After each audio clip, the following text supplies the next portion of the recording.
America 250, The Dogs, Episode 3, Headlines, Hounds, and Fear. Welcome to America 250, The Dogs.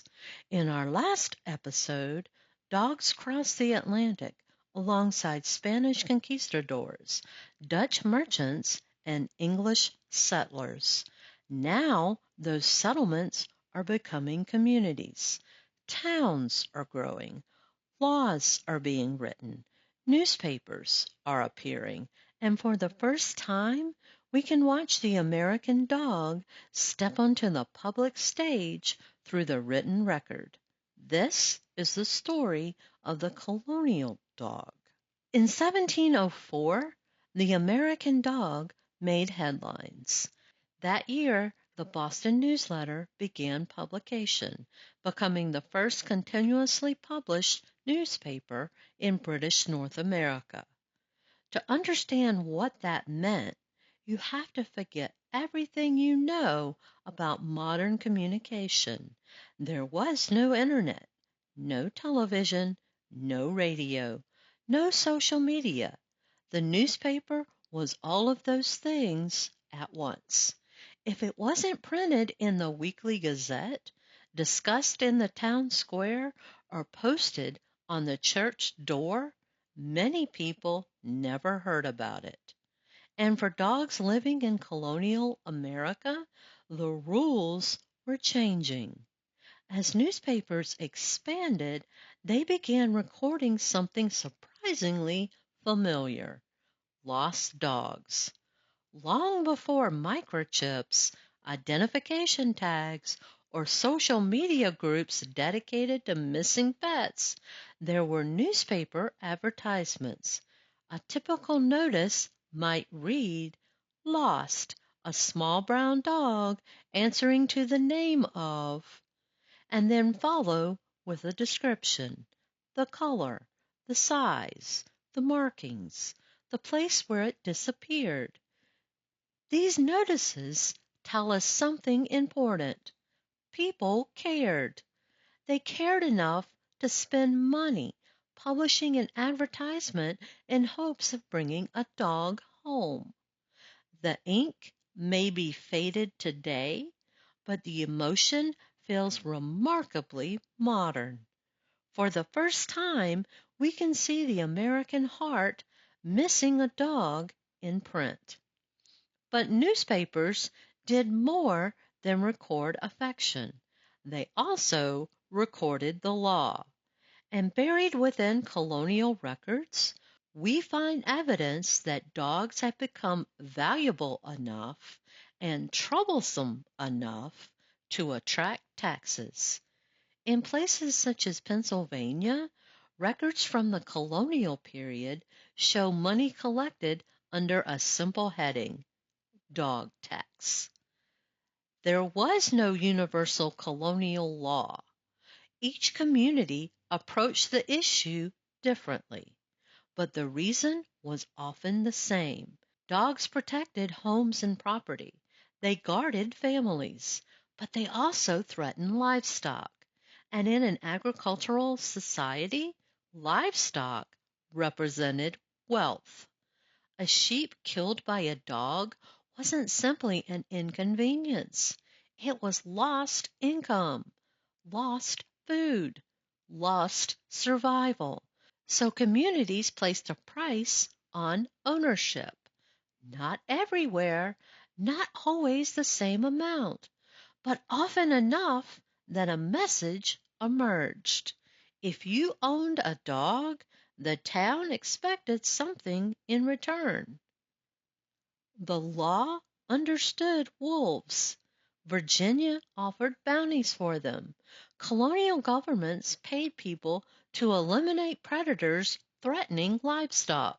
The law understood property damage. As early as 1705, penalties existed for harming livestock, including animals injured during hunting activities involving dogs. But dogs occupied a complicated middle ground. They weren't wild. They belonged to someone. and that made them harder to regulate. By 1769, residents in Virginia were complaining to lawmakers that dogs running loose were causing greater losses than wolves. Think about that for a moment. The threat was similar, but the solution was not. One was a wild predator. The other slept on your neighbor's porch. And that made all the difference. As we move from public records into private homes, the story becomes more personal.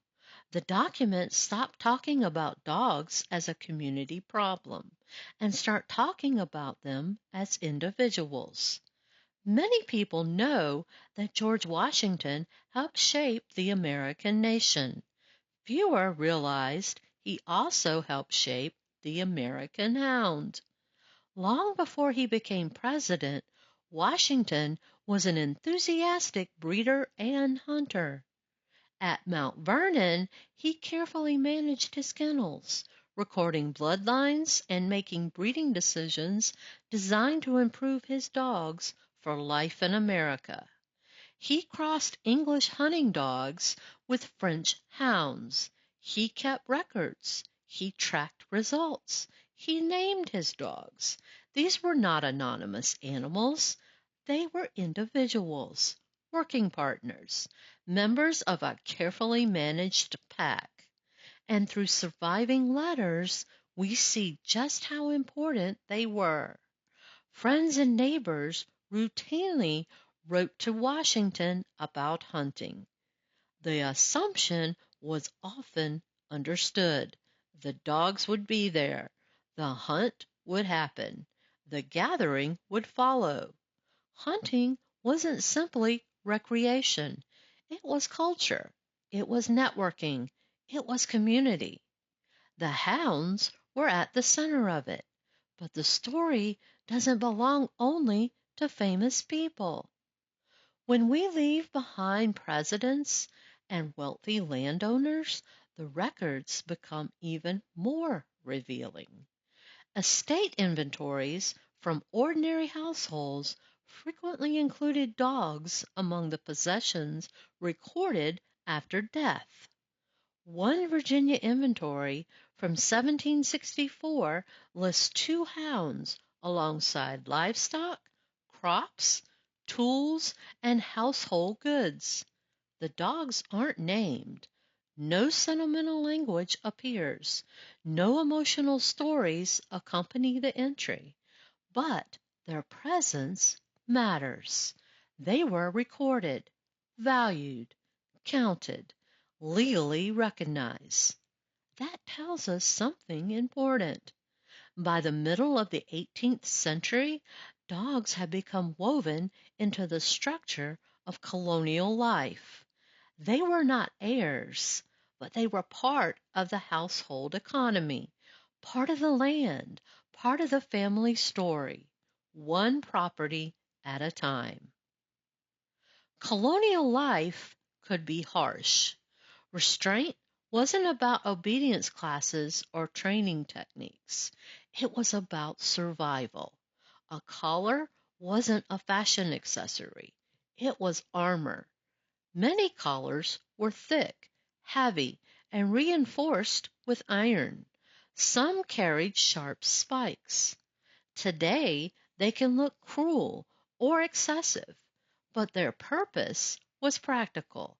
These collars had a long history stretching back to Europe. Shepherds used them to protect dogs from wolves. When colonists crossed the Atlantic, they brought the idea with them. And in America, the dangers became even larger. Wolves still existed, but now there were black bears, mountain lions, and a wilderness far less predictable than the one many settlers had left behind. For countless dogs, a spiked collar represented the final layer of protection between life and death. Forged by local blacksmiths, These collars served as shields for the throat and neck, a simple piece of iron standing between a family dog and the jaws of a predator. In colonial America, a collar wasn't a symbol, it was a lifeline. But there was one danger no collar could stop: the madness, rabies. Colonists didn't understand viruses. They didn't understand transmission. They didn't understand incubation periods. But they understood what happened when rabies appeared. People died, animals died, and fear spread quickly. Newspapers carried reports of dog bites, stories of livestock behaving strangely, accounts of illness and death. Dogs that had been trusted companions suddenly became sources of suspicion, and when fear took hold, communities often responded with brutal certainty. In some places, officials and citizens ordered the destruction of every dog that they could find, not just the sick ones, all of them. The problem was uncertainty. Nobody knew which animals were infected. Nobody knew which animals might become infected. So every dog became a potential threat. Status didn't matter. Ownership didn't matter.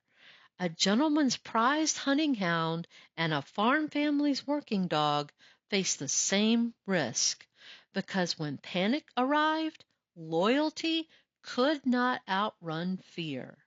The trusted companion sleeping beside the hearth could suddenly become the thing people feared most.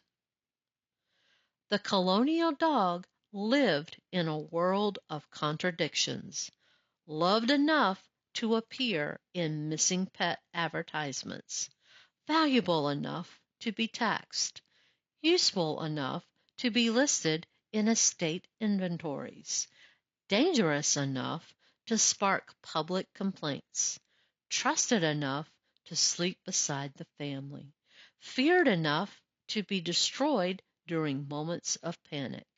For the first time in American history, we can see dogs not simply through archaeology or folklore, but through daily records, newspapers, letters, tax rolls, estate documents, the ordinary paperwork of ordinary lives. And together, those records reveal something powerful. By the eve of the American Revolution, dogs had become more than tools, more than livestock, more than imported European breeds adapting to a new continent. They had become part of American life itself, not perfectly understood, not always protected, but undeniably present. Their paw prints appear everywhere the written record survives. Thank you for listening to America 250, The Dogs. In our next episode, we'll step into the Revolutionary era and explore how dogs experienced a nation fighting for independence. Because history isn't only written by the people who lived it. Sometimes it's written by the dogs who lived beside them. Before we were a country, we were a pack.